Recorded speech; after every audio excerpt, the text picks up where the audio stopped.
I'll be reading an excerpt from my essay entitled "Walking Out to Walk Forward."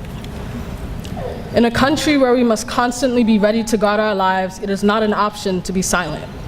In a state so close to the capital of our nation where our representatives and congressmen can be found, it is not an option to be silent. In a year when at one point there were more mass shootings than days, it is not an option to be silent. In the event that students plea for lockdown drills instead of dread them, it is not an option to be silent. On February 14, 2018, yet another student was senselessly murdered at Marjory Stoneman Douglas High School in Parkland, Florida. And another, and 14 more that day. The activism of the students who still attend Marjory Stoneman Douglas High School lit a spark that would spread like a wildfire over the next few weeks, and it spread far and wide. Over 2,545 schools across the United States plan to participate in a walkout against gun violence, Reservoir High School being one of them. Several students and myself took it into our own hands to organize Reservoir's walkout.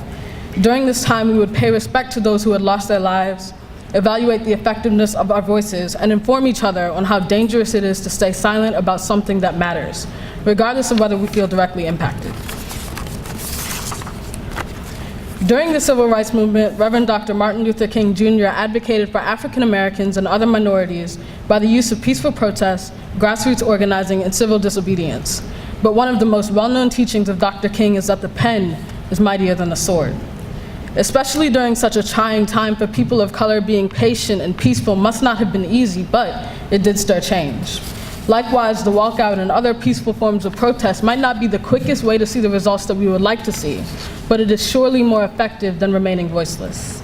I firmly believe that organizing events like this influences people to contact their representatives, have difficult conversations with each other, vote with urgency, and continue their energy and passion for what matters. According to Dr. King, human progress is neither automatic nor inevitable. But regardless of how fast or slow change is made, silence cannot be an ingredient in the recipe for impact. Thank you.